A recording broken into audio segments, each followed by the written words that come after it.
kimwe rero mu bintu abantu batazi kimwe mu bintu abantu batazi ngira ngo hari nuko abantu badafite amakuru ahagije, ariko hari amakuru nshaka kubaha kandi nizera ko araza kubafasha muri uyu mwanya, muri kino kiganiro cyacu.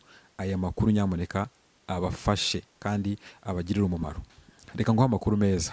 Amakuru meza nuko uramutse uri umushoramari, ukaba uri umucuruzi, ukaba ushaka gushora imari yawe muri Canada, ni amafaranga make cyane, ni amafaranga make rwose, nuko abantu benshi baba batabizi. Ibi kandi bizarinda abantu kunyura mu bascammers, kuko hano hanze hari scammers benshi cyane batandukanye, abantu babeshya abandi, abantu bakubwira ati turakugirayo, turagufasha. Amafaranga muri Saskatchewan, amafaranga yiho ni make cyane. Kugira ngo wemererwe kubona cyangwa se gushora imari muri Saskatchewan bigusaba gusa indi ntara abantu benshi bakunda ndetse baniyumvamo cyane abavuye mu Rwanda bavuga igifaransa ni intara ya Quebec. Quebec nayo ifite iyo program. Uramutse ufite amafaranga yawe ushaka kuza gushora imari muri Canada, biroroshye rwose, biroroshye, kuko icyambere impamvu bino babikora. Ibihe byiza kuri mwebwe mwese mudukunda kandi mudukurikirana ndetse mwakandi subscribe kuri channel yacu. Reka mbashimire mwese aho muri hatandukanye. Muri uyu mwanya ndagira ngo nganire namwe. Natangiye seri ibiganiro biganiriza abantu uburyo butandukanye bashobora kubonamo ibyo bita PR cyangwa se residence permanente hano muri Canada. Nagiye mbabwira uburyo bwo gusaba ubuhunzi n'ibindi bitandukanye, ariko hari uburyo bwinshi cyane bashobora kubona PR ndetse agaprocessing akabona ubwene gihugu hano muri Canada. Kimwe rero mu bintu abantu batazi, ngira ngo hari nuko abantu badafite amakuru ahagije, ariko hari amakuru nshaka kubaha kandi nizera ko araza kubafasha muri uyu mwanya, muri kino kiganiro cyacu. Aya makuru nyamuneka abafashe kandi abagirira umumaro.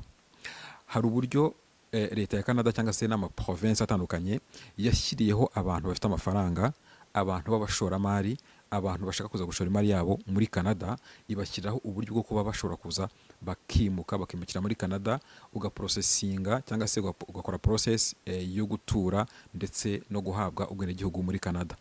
Manze mbibutse ko gutura muri Canada bya burundu ari byo bita PR cyangwa se permanent residence cyangwa se residence permanente nkuko abafaransa babivuga. Ni etape ya nyuma ibanziriza ubwenegihugu.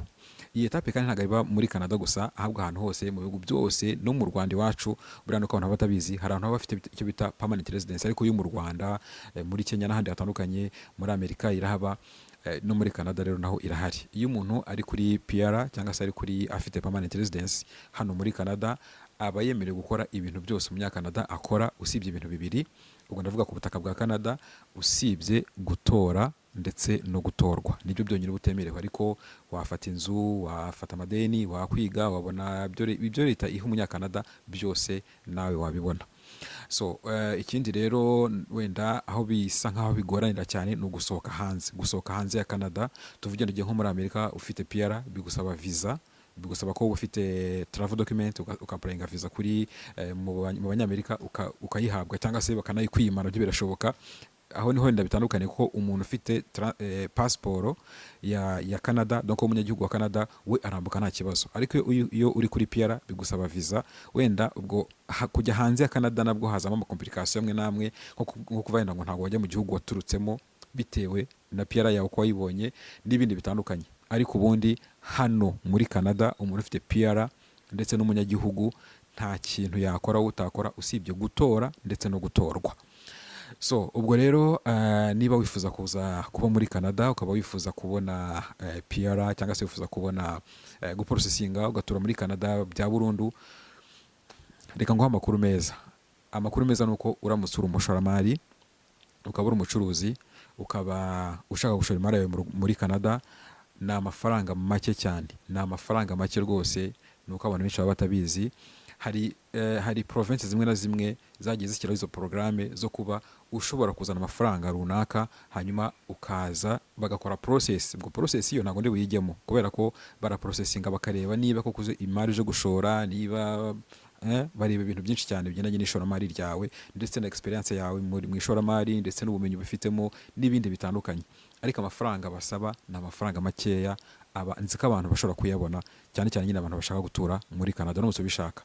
Ibi kandi bizarinda abantu kunyura mu bascammers, kuko hano hanze hari scammers benshi cyane batandukanye, abantu babeshya abandi, abantu bakubwira ati turakugirayo turagufasha, bikanga ntibikunde, ariko nyamara nawe ushobora kubyikorera ukajya kuri ambasade ya Amerika cyangwa se ya Canada, cyangwa se ugakora application online, kuko hari website ya Amerika ya immigration ya Canada izwi, iri legal, donc waprayingaho cyangwa se usabiraho amakuru yose bakayaguha. Nanjye mbabwira niho mbivana, by the way, ntabwo ari byo mba nahimbye mu mutwe wanjye, ahubwo niho mbivana, cyane ko ndaza no kubibereka uburyo bikorwa.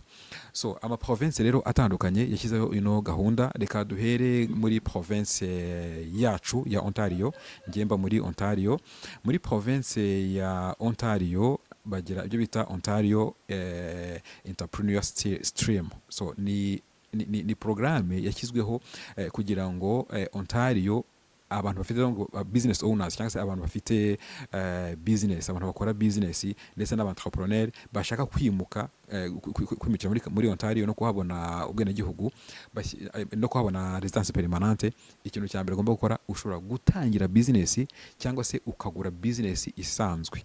No kuvuga ngo hashobora kuba hari business isanzwe iri registered hano muri Canada, muri Ontario, reka mvuge muri Ontario, hanyuma ukaza ukaba shareholder, ukaguramo imigabane, ukaguramo donc ukayigura, tuvuge niba ari za Walmart cyangwa se n'izindi companies zikomeye, hari amafaranga wowe uzana hano muri Ontario, ukavuga uti ndashaka kugura iriya business cyangwa se nshaka gushyira amafaranga muri iriya business, ukabona ubwenegihugu, ukabona PR, ukabona residence permanente.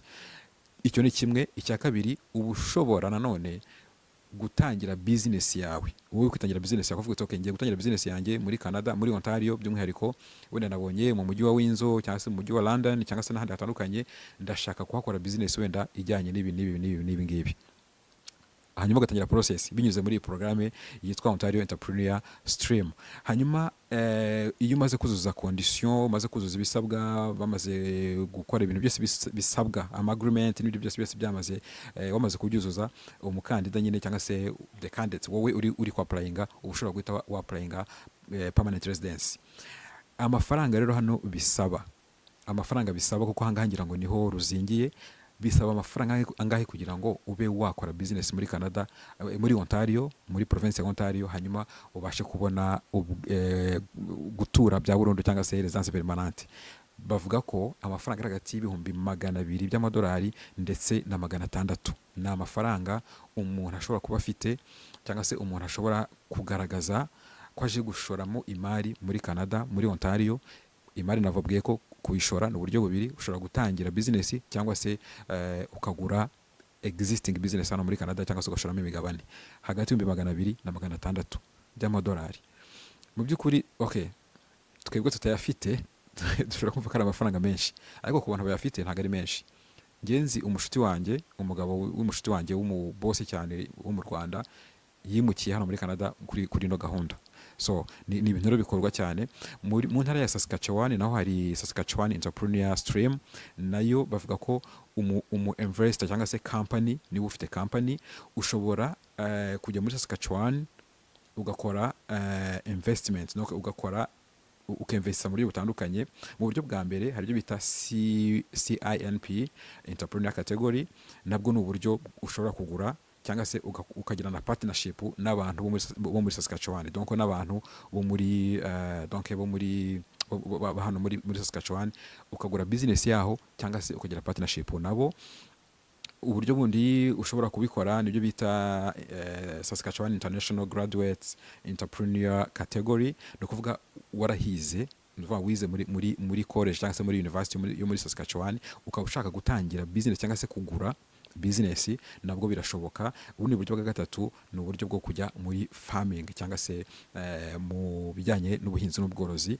Ibyo byose nabwo muri Saskatchewan bavuga ko amafaranga muri Saskatchewan amafaranga yihu ni make cyane kugira ngo wemererwe kubona cyangwa se gushora imari muri Saskatchewan. Bigusaba gusa ibihumbi 150 by'amadolari, hagati y'ibihumbi 150 by'amadolari kugeza ku bihumbi 300 by'amadolari. Ni amafaranga atari menshi. Aya ni amadolari y'amanyakanada, ntabwo ari ay'amanyamerika. Ubwo muze gukora conversion murebe amadolari y'amanyakanada nangahe mu manyarwanda cyangwa se mu mafaranga wowe utunzi. So indi ntara yindi ni muri Manitoba naho iyo program irahari. Ushobora kugura cyangwa se ugatangira business yawe. Nabo bafite uburyo butatu. Ibi byose ndagira ngo mbwire ko link ndaza kubibashyiriraho. Muri Manitoba ho amafaranga ushobora gushorayo nta hagati y'ibihumbi 150 ndetse na 150. Hanyuma muri British of Columbia nayo ifite iyo program, nayo amafaranga basaba nabo bafite kategori 3, bafite kategori zitandukanye. Ndaza kugenda bibaha byose muri link. Ho rwose basaba n'amafaranga make, basaba ibihumbi 100 byonyine. Muri Alberta naho bafite iyo immigration program y'abantu bashobora kujya gushora imari, naho amafaranga basaba muri kategori zitandukanye ni ibihumbi 100 by'amadolari, ntabwo ari menshi. Hari aho basaba ibihumbi 100, hari aho basaba 50 even, cyane cyane muri program yitwa AAIP y'abagraduate. Cyane cyane abwo n'abantu baba barahize, abantu b'abanyeshuri bahize, ukavuga uti okay narahize ariko ngiye no kuhashora imari. Ushobora gutanga byibura amafaranga make as low as possible, byibura 50 ndetse n'ibihumbi 100, ugatangira business yawe. Hanyuma ukutangiye business yawe ukaba watangira no guprocessinga kubona PR cyangwa se permanent residence. Indi ntara abantu benshi bakunda ndetse baniyumvamo cyane abavuye mu Rwanda bavuga igifaransa ni intara ya Quebec. Quebec nayo ifite iyo program yitwa Quebec Investor Program. Ni ukuvuga ngo muri Quebec naho uramutse ufite amafaranga yawe ukaba uri investor, ukaba ushaka kwimukira cyangwa se kwinvesta muri Quebec, hari program yitwa Quebec Immigrant Investor. Gusa muri 2023 leta yabaye yikize on hold cyangwa se yihagaritseho gatoya, ariko haho banasabaga amafaranga menshi. Basabaga byibura ko uba ufite 1,200,000. Quebec ni ntara yihagazeho, ntabwo ari abantu benshi nyine bose. I don't know, Quebec ifite ukuntu yiyizora kuri Canada bise kigira nkaho umukobwa mwiza muri quartier, you know. So Quebec rero nayo yarifite iyo program, ariko kuva 2023 mu kwa kane bakize on hold. Ubu ngubu ntayihari, ariko niba irizuminga cyangwa se niba ngira bakayisubiramo, umenye ko iyo program naho irahari. Basaba 1,200,000 ubundi ukajya muri Quebec ugashorayo imari. So icyo nashaka kubabwira rero cyangwa se kubereka muri zino gahunda zitandukanye muri izo program, bivuze ino link ndaza kuyisharinga, ndayishyira muri commentaire cyangwa se muri description, muraza kuyibona. Uramutse ufite amafaranga yawe ushaka kuza gushora imari muri Canada, biroroshye rwose, biroroshye. Kuko icyambere impamvu bino babikora nuko uba uri umuntu uje gutanga akazi. Gutanga akazi mesherizami, gutanga akazi ni ikintu gikomeye cyane. Iyo uri umuntu utanga akazi muri ibi bihugu uba uri imari, rwose uri umuntu ufite agaciro. Ikindi cya kabiri uje gutanga imisoro. Icyo nacyo tugomba kucyumva, kuko bino bihugu ni ibihugu bitunzwe n'imisoro, bafite n'ubundi bukungu buri naturel, ariko n'imisoro ya hano ibivuze induru cyane. Iyo rero uje ukagaragaza ko uje gutanga contribution cyane cyane mu gutanga akazi ndetse no gushora imari, aba ari ibintu byiza bino bihugu bishyira imbere. Ubwo rero niba ufite amafaranga yawe, niba wumva witeguye kumuvinga, hari n'umuntu ufite amafaranga akavuga ati ariko ngiye nta kibazo mfite, sinshaka kwimuka. Ariko hano Canada iyo ufite PR, ufite nka famille, ufite abana, aba ari byiza cyane kabisa. Ntabwo mvuze ko n'ahandi atari byiza, kuko nta heza nk'iwacu, niko ngira ngo abanyarwanda tuvuga, nta heza nk'iwacu, kandi koko nibyo. Ariko ufite amafaranga ukaba ushaka kwimukira muri Canada, njye mbabwira abantu bashaka kwimukira muri Canada, ubu iyi ni opportunité nziza cyane abantu bashobora kunyuramo. Ukaza ntuce mu byo kwidekarara, gusaba ubuhungiro, kugira gute ngo uraca mu nkiko uraburana, oya. Ahubwo kubera ko ufite amafaranga yawe ushobora kuza ukinvestisa. Reka rero mbashimire cyane.